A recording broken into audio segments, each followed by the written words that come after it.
Hey there, welcome back to the channel. Today I'm going back to the basics. A few weeks ago, my LED light strips stopped working. I've checked the power, checked all the wires. I really don't know why they're not turning on. So I picked up some new LED light strips for outdoor use and a simple rocker switch. So I just want to say sorry. I know I'm beating this to death, but the only way to learn is by failing. So I'm going to turn this into a DIY project for somebody else that's looking for a solution for their 270 awning or any other awning. It'll probably work depending on your situation. So let's get at it. First things first, make sure you have a quality LED light kit that's good for outdoor use. You want something waterproof and durable that can handle the elements when you're on the road. I didn't do that last time and I failed. I had issues. And I also picked up a waterproof rocker switch. Now let's get into the process of wiring. The lights that I picked up are already pre-wired. Should make my life a little easy.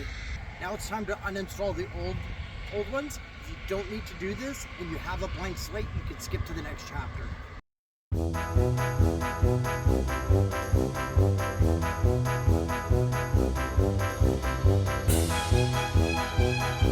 Now that you have a blank slate, clean the surface where you're going to be mounting the LED lights with some rubbing alcohol to get rid of any dirt and grime. I already had lights installed, so I already have two-sided tape on them. So I'm just going to clean up the part at this end where there's excess two-sided tape and the one bar here that I haven't had anything on yet. So let's get at it.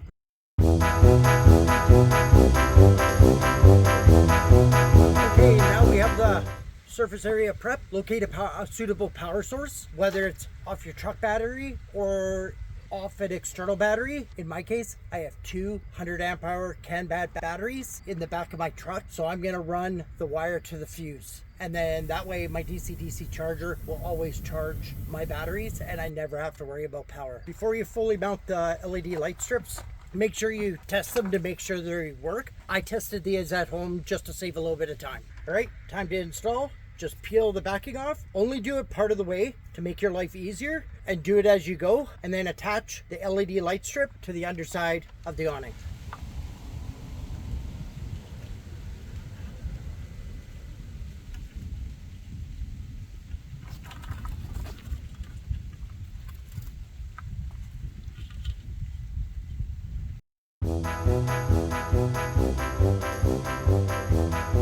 Now that they're installed, just press firmly to ensure a secure bond.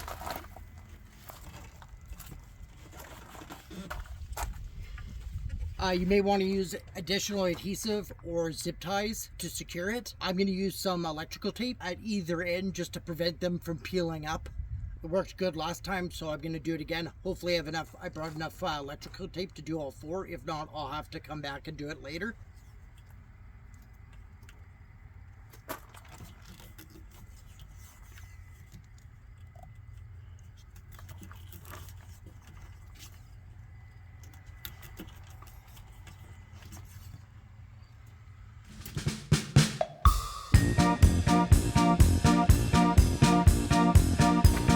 Now that the lights are all tied down, installed and everything, we're going to take the red positive and the black negative and daisy chain these all together. I think I'm going to cut them probably right about there because I'm just going to run them down the little track and then probably going to put a hole right here.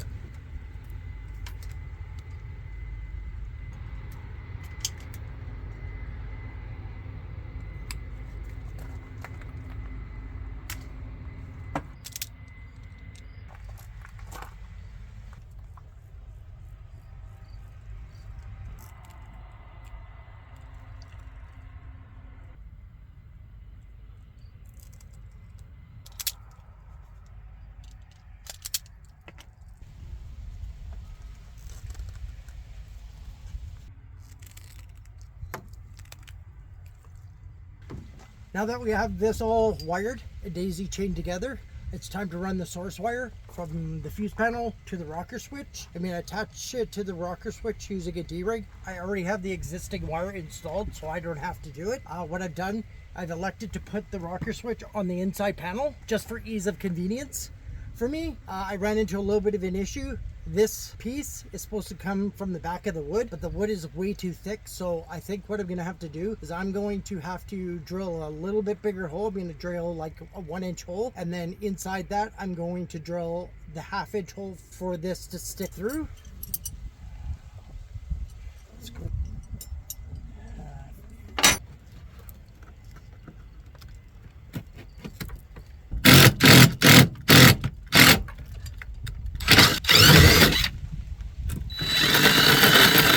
Alright, now that we have the hole drill, we have to strip the wire. I already have it stripped, crimp on a ring connector so we can attach it to the rocker switch.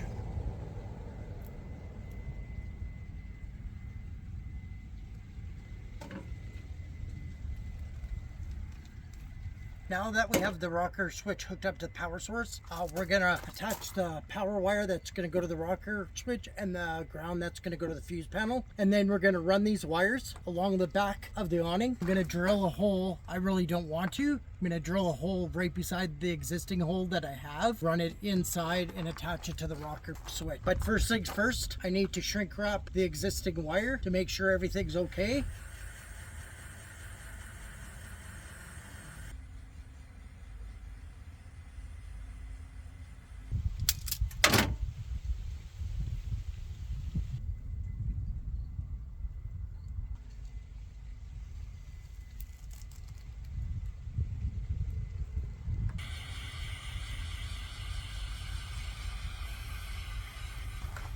Now let's attach the wiring, attach the ground to the fuse panel, and attach the positive to the rocker switch.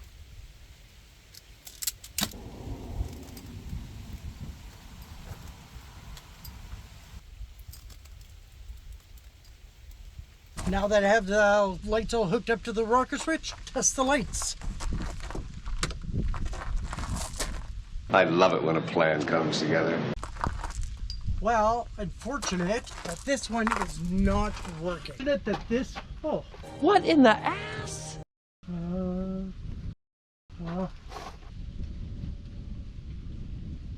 Well, that's kind of shitty. This one doesn't seem to be working. I think maybe what happened is I used my knife to cut the shrink wrap off, and I think I might have cut something.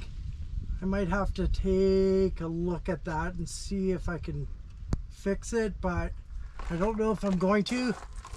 Other than that, I got lights. They work. The rocker switch works. I think this one might be defective, or it might be something that I did, unfortunate. Everything installed. It's time to clean up. Zip tie anything you need to zip tie.